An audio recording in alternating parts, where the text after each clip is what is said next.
Dear friends, learn English grammar with Madhav Mash. ഇന്ന് ഞാൻ നിങ്ങളോട് പറയാൻ പോകുന്നത് adverbial clause-നെ കുറിച്ചാണ്. In the last two classes, I told you something about noun clause and adjective clause. ഇന്ന് adverbial clause എന്നാണ് പറയുന്നത്.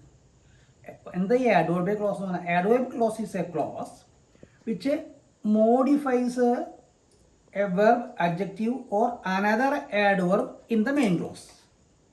മെയിൻ ക്ലോസിലുള്ള ഒരു വെർബിനെയോ ആഡ്വർബിനെയോ അഡ്ജക്റ്റീവിനെയോ വിശേഷിപ്പിക്കുന്ന സബോർഡിനേറ്റ് ക്ലോസിനെയാണ് നമ്മൾ സാധാരണ ആഡ്വർബിയൽ ക്ലോസ് എന്ന് പറയാം. വൺസ് അഗെയിൻ, മെയിൻ ക്ലോസിലുള്ള വെർബിനെയോ ആഡ്വർബിനെയോ അഡ്ജക്റ്റീവിനെയോ വിശേഷിപ്പിക്കുന്ന ഒരു സബോർഡിനേറ്റ് ക്ലോസിനെയാണ് നമ്മൾ ആഡ്വർബിയൽ ക്ലോസ് എന്ന് പറയുന്നത്. അപ്പോൾ what is N adverb? Adverb is A word that modifies A adjective, A verb, N adjective or another adverb എന്നാണ് നമ്മൾ പഠിച്ചിട്ടുള്ളത്. അതുപോലെ തന്നെ മെയിൻ ക്ലോസിലുള്ള വെർബിനെയോ ആഡ്വർബിനെയോ അഡ്ജക്റ്റീവിനെയോ വിശേഷിപ്പിക്കുന്ന സബോർഡിനേറ്റ് ക്ലോസിനെയാണ് ആഡ്വർബിയൽ ക്ലോസ് എന്ന് പറയുന്നത്. അപ്പോൾ ഞാനിവിടെ ആഡ്വർബിയൽ ക്ലോസിൻ്റെ കുറേ എക്സാമ്പിളുകൾ പറയാൻ പോകുന്നുണ്ട്. സാധാരണ ആഡ്വർബിയൽ ക്ലോസ്, ഇപ്പോൾ ഈ അഡ്ജക്റ്റീവ് ക്ലോസും നൗൺ ക്ലോസും എന്ന് പറഞ്ഞപ്പോൾ നിങ്ങൾക്ക് മനസ്സിലായി അതിനൊന്നും വേറെ വേറെ ഡിവിഷനില്ല. നൗൺ ക്ലോസിനോ അഡ്ജക്റ്റീവ് ക്ലോസിനോ വേറെ വേറെ ഡിവിഷനുകളില്ല. എന്നാൽ ആഡ്വർബിയൽ ക്ലോസ് 8 തരമുണ്ട്. ആഡ്വർബിയൽ ക്ലോസ് 8 തരമുണ്ട്. അത് ചെയ്യുന്ന ആ ആഡ്വർബിയൽ ക്ലോസ് സാധാരണ അഡ്ജക്റ്റീവിൻ്റെയോ ആഡ്വർബിൻ്റെയോ പ്രവൃത്തി ചെയ്യുന്നു. ആ ചെയ്യുന്ന പ്രവൃത്തി ടൈമാണോ, കണ്ടീഷനാണോ, കൺസെഷനാണോ, റീസൺ ആണോ, കമ്പാരിസൺ ആണോ, പിന്നെയുണ്ട് അങ്ങനെ ഒരു 7 എണ്ണം ഉണ്ട്. കോസ് ആണോ, പർപ്പസ് ആണോ, പ്ലേസ് ആണോ എന്ന് നോക്കും. അപ്പോൾ ഏതൊക്കെയുള്ളത്? Time, place, purpose, reason, condition, result, comparison and concession.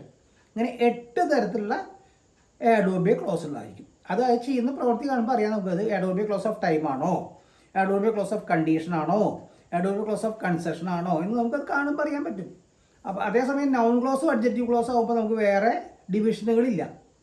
അപ്പോൾ നാം പറഞ്ഞു ഫ്രേസാണ് ക്ലോസായി മാറുന്നത്, ക്ലോസാണ് സെൻറ്റൻസായി മാറുന്നത്. ഫ്രേസ് എന്ന് പറഞ്ഞാൽ ഒരു കൂട്ടം പദസമൂഹങ്ങൾ, അതിന് സബ്ജക്റ്റും പ്രെഡിക്കേറ്റും ഉണ്ടാവാറില്ല. അതേസമയം ഒരു ക്ലോസ് എന്ന് പറയുമ്പോൾ ക്ലോസിൽ സബ്ജക്റ്റും പ്രെഡിക്കേറ്റും ഉണ്ട്. ഒരു കൂട്ടം പദങ്ങൾ അർത്ഥപരിപൂർണതയുണ്ടെങ്കിലും അത് ഒറ്റയ്ക്ക് നിൽക്കുന്നതോ ഒറ്റയ്ക്ക് നിൽക്കാത്തതോ ആവും. ഒറ്റയ്ക്ക് നിൽക്കുന്ന ക്ലോസിനെ മെയിൻ ക്ലോസ് എന്നും ഒറ്റയ്ക്ക് നിൽക്കാത്ത ക്ലോസിനെ സബോർഡിനേറ്റ് ക്ലോസ് എന്നും പറയും. ഒരു വാചകം ആവണമെങ്കിൽ മിനിമം ഒരു മെയിൻ ക്ലോസ് വേണം. അപ്പോൾ ഇപ്പം പ്രിൻസിപ്പൽ ഇല്ലാണ്ട് സ്കൂളില്ലല്ലോ, വെറും സ്റ്റാഫ് മാത്രമേ പറ്റില്ലല്ലോ. അപ്പോൾ സ്റ്റാഫൊക്കെ സബോർഡിനേറ്റ്സ് ആണ്. അതുപോലെ സബോർഡിനേറ്റ് ക്ലോസും മെയിൻ ക്ലോസ് എന്ന് പറഞ്ഞാൽ പ്രിൻസിപ്പൽ ക്ലോസ് ആണ്. അപ്പോൾ സബോർഡിനേറ്റ് ക്ലോസുകൾ noun clause, adjective clause, adverbial clause. Adverbial clause 8 തരം. ഇത്രയും കാര്യങ്ങൾ അറിഞ്ഞു വയ്ക്കുക. അപ്പോൾ ക്ലോസ് അറിയാം, ഫ്രേസ് അറിയാം, മെയിൻ ക്ലോസ് അറിയാം, സബോർഡിനേറ്റ് ക്ലോസ് അറിയാം. ക്ലോസ് എന്ന് പറഞ്ഞാൽ വാക്യം, സെൻറ്റൻസ് എന്ന് പറഞ്ഞാൽ വാചകം. അപ്പോൾ നിങ്ങൾക്ക് മനസ്സിലാവുന്നുണ്ടോ ഒരു വാക്യം എന്ന് പറയുന്നതും ഒരു വാചകം എന്ന് പറയുന്നതും തമ്മിലുള്ള വ്യത്യാസം എന്താ? ഒരു വാക്യം എന്ന് പറയുന്നത് ഒരു കൂട്ടം അർത്ഥപരിപൂർണമായ പദങ്ങൾ, പക്ഷെ അതിന് സബ്ജക്റ്റും പ്രെഡിക്കേറ്റും ഉണ്ടാവും. എന്നാൽ അത് ഒറ്റയ്ക്ക് നിൽക്കണമെന്നില്ല. ഒറ്റയ്ക്ക് നിൽക്കാതെ ഇത്തരം സാധനങ്ങളൊക്കെ ഉള്ളതാണെങ്കിൽ അതിനെ സബോർഡിനേറ്റ് ക്ലോസ് എന്ന് പറയും. ഒറ്റയ്ക്ക് നിൽക്കുന്ന ക്ലോസിനെ മെയിൻ ക്ലോസ് എന്ന് പറയും. ഇത് ഞാൻ മുമ്പ് പറഞ്ഞെന്നുള്ളതാണ്. അപ്പോൾ ഒരു വാചകമാവണമെങ്കിൽ മിനിമം ഒരു മെയിൻ ക്ലോസ് വേണം. സബോർഡിനേറ്റ് ക്ലോസ് മാത്രം ഉള്ളതുകൊണ്ട് വാചകമാവില്ല. അപ്പോൾ വാക്യവും വാചകവും തമ്മിലുള്ള വ്യത്യാസം എല്ലാവരും അറിഞ്ഞിരിക്കണം. വാക്യം എന്ന് പറയുന്നത് ഒരു കൂട്ടം അർത്ഥപരിപൂർണമായ പദങ്ങൾ, സ്വന്തമായ സബ്ജക്റ്റും പ്രെഡിക്കേറ്റും ഉണ്ട്. എന്നാൽ അത് ഒറ്റയ്ക്ക് നിൽക്കണമെന്നില്ല. ഒറ്റയ്ക്ക് നിൽക്കാത്ത ഇത്തരം അർത്ഥപരിപൂർണമുള്ള സബ്ജക്റ്റും പ്രെഡിക്കേറ്റും ഉള്ള ഒരു കൂട്ടം പദങ്ങളെ സബോർഡിനേറ്റ് ക്ലോസ് എന്നും, ഒറ്റയ്ക്ക് നിൽക്കുന്നത് മെയിൻ ക്ലോസും ഒറ്റയ്ക്ക് നിൽക്കാത്തത് സബോർഡിനേറ്റ് ക്ലോസും. അപ്പോൾ ഒറ്റയ്ക്ക് നിൽക്കുന്നൊരു ക്ലോസ് ഉണ്ടെങ്കിൽ വാചകം ഉണ്ടാവുള്ളൂ. അപ്പോൾ ഒരു വാചകമാണെങ്കിൽ മിനിമം എന്ത് വേണം?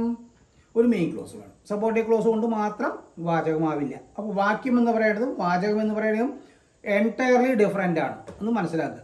ഒറ്റയ്ക്ക് നിൽക്കുന്നൊരു ക്ലോസ് ആണെങ്കിൽ നമുക്കൊരു വാചകം എന്ന് പറയാം. ഒറ്റയ്ക്ക് നിൽക്കാത്ത ക്ലോസ് ആണെങ്കിൽ സബോർഡിനേറ്റ് ക്ലോസ് ആണ്. സബോർഡിനേറ്റ് ക്ലോസ് കൊണ്ട് മാത്രം വാചകം ഉണ്ടാവില്ല എന്ന് ധരിച്ചു വെക്കുക. ഫ്രേസ്, ക്ലോസ്, സെൻറ്റൻസ് അത് നിങ്ങൾക്കറിയാം. പദസമൂഹം, വാക്യം, വാചകം മൂന്നും വ്യത്യാസമാണ്. അതെ, ഇനി നമുക്ക് ഈ ആഡ്വർബ് ക്ലോസ് എന്ന് പറഞ്ഞിട്ട് നമ്മൾ ആഡ്വർബ് ഫ്രേസ് ഉണ്ടാവും. ആഡ്വർബ് ഫ്രേസ് ആണല്ലോ ക്ലോസ് ആവുന്നത്. അതെ, അപ്പം അങ്ങനെ ഈ ആഡ്വർബ് ക്ലോസ് എന്ന് പറഞ്ഞാൽ സബോർഡിനേറ്റ് ക്ലോസ് മെയിൻ ക്ലോസിനോട് കൂടി ചേരുമ്പോൾ ആ വാചകം ഒന്നുകിൽ ഒരു കോംപ്ലക്സ് സെൻറ്റൻസോ അല്ലെങ്കിൽ ഒരു കോമ്പൗണ്ട് കോംപ്ലക്സ് സെൻറ്റൻസോ ആയി മാറാം. അത് നമുക്ക് ഇത് കഴിഞ്ഞതിന് ശേഷം ക്ലോസും ഫ്രേസും പഠിച്ചതിന് ശേഷം പഠിക്കാം. അപ്പോൾ നമുക്ക് ഞാൻ കുറച്ച് ഉദാഹരണം ഇവിടെ എഴുതിയിട്ടുണ്ട്, ആ ബോർഡിലേക്ക് ഒന്ന് പോകാം. ആഡ്വർബ് ക്ലോസ് വിശേഷണ വാക്യം. ഞാൻ ആദ്യം പറയുന്ന വാചകം ദേ റെസ്റ്റഡ് അറ്റ് സൺസെറ്റ്. ദേ എന്നുള്ള സബ്ജക്റ്റ്, റെസ്റ്റഡ് എന്നുള്ള വെർബ് ഏത് സമയത്ത്? At sunset. അറ്റ് സൺസെറ്റ് എന്നുള്ളത് ഒരു ഫ്രേസ് ആണ്, അത് ക്ലോസ് അല്ല. ആയതുകൊണ്ട് ഇതൊരു ഫ്രേസ് അവിടെ എഴുതിയിട്ടുണ്ട്. അപ്പോൾ ഇതൊരു മെയിൻ ക്ലോസ് ആണ്, ഒരു സിമ്പിൾ സെൻറ്റൻസ് മാത്രമാണ്. ഇത് ഞാനൊരു ഇത് ഫ്രേസ് റെസ്റ്റഡ്. എപ്പോൾ റെസ്റ്റ് ചെയ്തു? അസ്തമന സമയത്ത് റെസ്റ്റ് ചെയ്തു. അപ്പോൾ ഈ റെസ്റ്റ് എന്നുള്ള ഈ മെയിൻ ക്ലോസിലെ സബ്ജക്റ്റ് വെർബിനെ വിശേഷിപ്പിക്കുന്ന ഒരു ഫ്രേസ് ആണ്. അതുകൊണ്ട് ഇതൊരു ആഡ്വർബിയൽ ഫ്രേസ് ആണ്. The same time they rested, ഈ സൺസെറ്റ് നമുക്ക് ക്ലോസ് ആക്കി പറയുമ്പോൾ എങ്ങനെയാണ്? When evening came. ഈവനിങ് എന്നുള്ള സബ്ജക്റ്റ്, കെയിം എന്നുള്ള വെർബ്, വെൻ എന്നുള്ള കൺജങ്ഷൻ, സബോർഡിനേറ്റ് ക്ലോസ്. ഈ വൈകുന്നേരമായപ്പോൾ അവർ വിശ്രമിച്ചു. അസ്തമയത്തിൽ അവർ വിശ്രമിച്ചു എന്ന് പറഞ്ഞ് ഈ വെർബിനെ വിശേഷിപ്പിക്കുന്നു. ഈ വെർബിനെ ഈ ക്ലോസ് വിശേഷിപ്പിക്കുന്നു. ഇതേതാ ക്ലോസ്? ഈവനിങ് ഉള്ള സബ്ജക്റ്റും വെർബും ക്ലോസ് ആയില്ലോ.